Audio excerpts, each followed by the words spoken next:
السلام علیکم ناظرین، میں ہوں انصار ستی اور آپ دیکھ رہے ہیں پی ڈی ٹی وی۔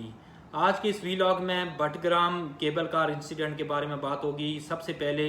اللہ پاک کا لاکھ لاکھ شکر ہے کہ اللہ پاک کے فضل و کرم سے 8 زندگیوں کو بچا لیا گیا۔ اس کے بعد جو صاحب خان وہاں کے مقامی ہیرو ہیں اور زپ لائن کمپنی کے سی ای او علی سواتی اور الیاس، ان کی کوششوں اور محنت سے 8 قیمتی جانوں کو بچا لیا گیا۔ اور اس کے بعد جو پاک فوج کے ایس ایس جی کمانڈوز تھے جو اس آپریشن کو لیڈ کر رہے تھے، میجر جنرل عادل رحمانی، ان کو ریسکیو 1122 جماعت اسلامی الخدمت فاؤنڈیشن کی جو ٹیمیں وہاں پہ موجود تھیں اور مقامی لوگ جنہوں نے اس آپریشن میں حصہ لیا، ان سب کو شاباش۔ اور ہم سب کو ان سب لوگوں کو اپریشیٹ کرنا چاہیے کہ انہوں نے کوشش کی اور اللہ پاک نے کرم کیا اور 8 زندگیوں کو بچا لیا گیا۔ یہ کسی فرد واحد کی جیت نہیں بلکہ پوری پاکستانی قوم کی جیت ہے، لیکن اس آپریشن کے دوران ہی کچھ لوگوں نے، یا آپ یوں کہہ سکتے ہیں کہ یوتھیوں نے اپنا زہر اگلنا شروع کر دیا، جو اب بھی وہ اگل رہے ہیں۔ یوتھیوں پہ آؤں گا، لیکن اس سے پہلے اس واقعے کی کچھ ڈیٹیلز جو آپ کے ساتھ میں شیئر کرنا چاہوں گا۔ تو یہ واقعہ کچھ اس طرح پیش آیا کہ صبح اسکول کے لیے جانے والے بچے اس ڈولی میں یا کیبل کار میں سوار ہوئے، تو اس کیبل کار کی 3 رسیاں تھیں جو کہ ان میں سے ایک ٹوٹ گئی اور وہ درمیان میں ہی سٹک ہو گئے۔ تو جب مقامی لوگوں نے کوشش کی دوسری رسی کے ذریعے کہ کسی طرح اسے دوسری سائڈ پہ پہنچایا جائے، تو اس کوشش میں دوسری رسی بھی ٹوٹ گئی اور وہ ایک رسی پہ کیبل کار یا ڈولی لٹکتی رہی۔ اس کے بعد مقامی انتظامیہ کو آگاہ کیا گیا، مقامی انتظامیہ وہاں پہ گئی، انہوں نے حالات کا جائزہ لیا اور اس کے بعد پھر پاک فوج کو اس آپریشن کے لیے بلایا گیا۔ تو پاکستان آرمی اور پاکستان ایئر فورس کے 5 ہیلی کاپٹرز اور ایس ایس جی کمانڈوز جن کو لیڈ کر رہے تھے میجر جنرل عادل رحمانی، وہ وہاں پہ پہنچے اور انہوں نے آپریشن کا آغاز کیا۔ کئی اٹیمپٹس انہوں نے کی کہ اس کیبل کار یا ڈولی کے پاس پہنچا جا سکے، لیکن آپریشن انتہائی مشکل تھا۔ اس کی کئی وجوہات تھیں، ایک تو ہوا کا دباؤ وہاں پہ بہت زیادہ تھا، اور دوسرا اس کیبل کار کے 30 فٹ اوپر ایک اور رسی تھی، اس سے وہ بھی رکاوٹ بنی اس آپریشن میں۔ اور اگر ہیلی کاپٹر کو ڈولی کے پاس لایا جاتا تو اس صورت میں رسک بڑھ جانا تھا، اور جو ایک رسی پہ یہ کیبل کار لٹک رہی تھی اس کے ٹوٹنے کے بھی خدشات تھے۔ تو 0 رسک پہ اس آپریشن کو کیا گیا، لیکن اس آپریشن کے دوران ایک بچے کو بچایا گیا اور اس کے بعد اندھیرا ہوا، تو پاکستان آرمی نے اور لوکل انتظامیہ نے پھر یہ فیصلہ کیا کہ اب زمینی آپریشن کیا جائے۔ تو اس کے لیے زپ لائن کمپنی کے سی ای او علی سواتی اور اس کمپنی کے سپروائزر الیاس کو پاکستان آرمی ہیلی کاپٹر کے ذریعے لائی اور پھر زمینی آپریشن کا آغاز ہوا، جس میں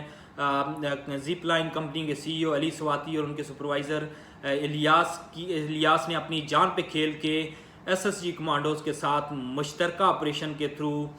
باقی 7 جانوں کو بچا لیا، اور اس طرح یہ آپریشن سکسیسفل رہا۔ اس کے علاوہ اس آپریشن کے دوران وہاں کے مقامی لوگوں نے، ریسکیو 1122 لوکل انتظامیہ نے، جماعت اسلامی کی الخدمت فاؤنڈیشن نے اور دوسری جو انتظامیہ کی ٹیمز ہیں انہوں نے بھی بھرپور حصہ لیا، اور یہ ایک مشترکہ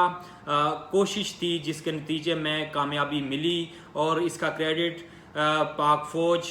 جو زپ لائن کمپنی کے سی ای او علی سواتی، الیاس، صاحب خان اور جتنے بھی مقامی لوگ وہاں پہ موجود تھے جنہوں نے اپنے اپنے طور پہ اس آپریشن میں حصہ لیا، وہ سب اپریسیشن کے مستحق ہیں، شاباش کے مستحق ہیں، ان سب کو اپریشیٹ کیا جانا چاہیے۔ اب آتے ہیں کہ اس آپریشن کے دوران کیا کچھ ہوا، کیا کچھ چلتا رہا سوشل میڈیا پہ۔ تو جب یہ واقعہ پیش آیا تو اس کے بعد جب پاک فوج کو بلایا گیا تو اس کے بعد کچھ ہی ٹائم کے بعد جب ہیلی کاپٹر نے جائزہ لیا کہ اس آپریشن کو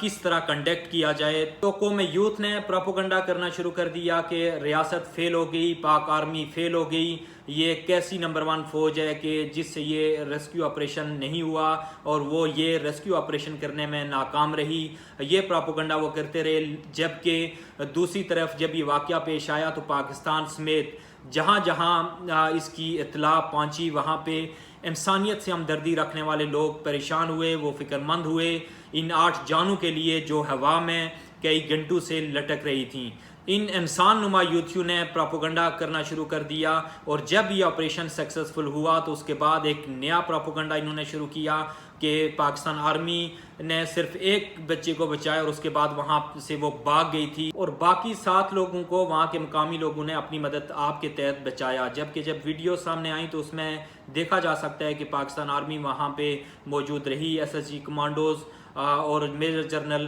عادل رحمانی وہاں پہ موجود رہے، اور ان کی سرپرستی میں یہ سارا آپریشن کمپلیٹ کیا گیا۔ یہ یوتھیے ایسے کم ظرف ہیں کہ جب آپریشن کے دوران پاکستان آرمی کی طرف سے اور ایئر فورس کی طرف سے یہ آپریشن کیا جا رہا تھا تو ان کے دل میں یہ خواہش تھی کہ کاش کہ یہ آپریشن کامیاب نہ ہو اور خدا نخواستہ کوئی جان چلی جائے تاکہ ان لوگوں کو پاک فوج پہ بھونکنے کا موقع مل سکے، اور اگر خدا نخواستہ کوئی ایک جان بھی چلی جاتی تو اس کا سارا الزام پاکستان آرمی پہ آنا تھا۔ تو آرمی اور ایئر فورس نے جو آپریشن کیا وہ انہوں نے 0 رسک کے ساتھ کیا، اور جو زمینی آپریشن بعد میں کیا گیا، زپ لائن ٹیم کو وہاں پہ لایا گیا، یہ لاسٹ آپشن تھا کیونکہ اندھیری کی وجہ سے وہاں پہ ہیلی کاپٹر کے تھرو آپریشن ممکن نہیں تھا۔ تو یہ لاسٹ آپشن ایکسرسائز کیا گیا اور اللہ پاک نے مدد فرمائی، کرم کیا، اور اللہ پاک کے فضل و کرم سے یہ آپریشن کامیاب ہوا۔ یہ کسی ایک ادارے یا کسی ایک شخص کی کامیابی نہیں، بلکہ یہ پاکستان کی عوام اور پاک فوج کی مشترکہ کامیابی تھی، کیونکہ عوام فوج سے ہے اور فوج عوام سے ہے۔ تو جہاں تک رہی قوم یوتھ کی بات، تو قوم یوتھ اور ان کے جتنے بھی لیڈر ہیں عمران خان تک، وہ یہ جواب دیں کہ 10 سال سے KPK میں وہ حکومت کرتے آ رہے ہیں، اور انہوں نے کیا ڈیولپمنٹس وہاں پہ کی ہیں کہ اس گاؤں سے 150 بچے ڈیلی اسی ڈولی کے ذریعے اپنی جان پہ کھیل کے تعلیم حاصل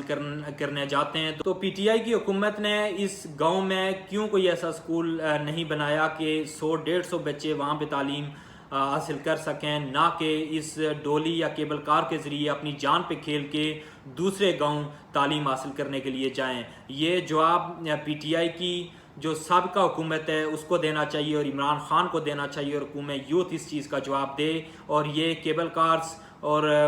یہ ڈولی ایک جگہ نہیں بٹگرام میں بلکہ KPK میں جگہ جگہ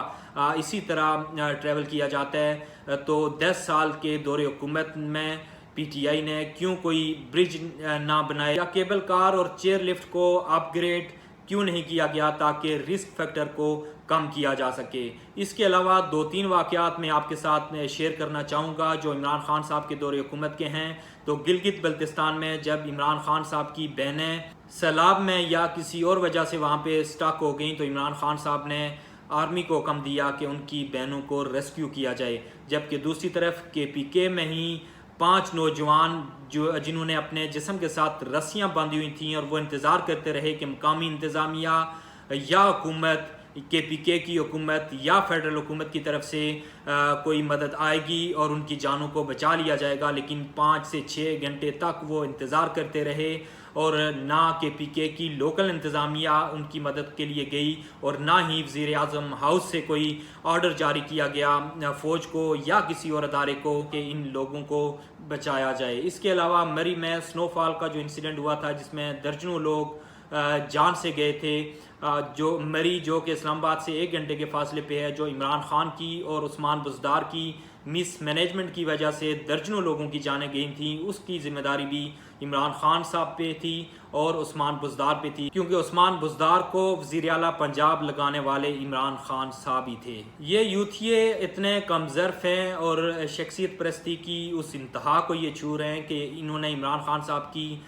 یا جو PTI کے لیڈرز تھے ان کی اس بات کو سچ مان لی ہے کہ قبر میں سوال ہوگا کہ آپ نے عمران خان کا ساتھ دیا یا نہیں دیا۔ یہ عمران خان کو ریاست سے اوپر سمجھتے ہیں، اپنے مذہب سے اوپر سمجھتے ہیں، حتیٰ کہ شاید اپنے والدین سے بھی اوپر عمران خان صاحب کو درجہ دیتے ہیں، حتیٰ کہ TTP جو مسجدوں میں دھماکے کرتے ہیں، جو بازاروں میں دھماکے کر کے معصوم لوگوں کی جانیں لیتے ہیں، ان لوگوں کو بھی یہ سپورٹ کرتے ہیں، اور پاکستان کی ریاست کے خلاف یا فوج کے خلاف کوئی بھی شخص، ادارہ یا کوئی بیرونی ملک ہو، یہ یوتھیے اس کو سپورٹ کرتے ہیں۔ ان لوگوں کی آنکھیں بند ہیں اور ان کے دلوں پہ موریں لگ چکی ہیں۔ ناظرین آج اتنا ہی، امید ہے کہ آپ کو آج کی ویڈیو اچھی لگی، اگر اچھی لگی تو لائک کریں، شیئر کریں، اور آپ سے درخواست ہے کہ چینل کو سبسکرائب کریں اور بیل آئیکن ضرور پریس کریں۔ انٹل دی نیکسٹ ٹائم، اللہ نگہبان اینڈ کیپ واچنگ PDTV۔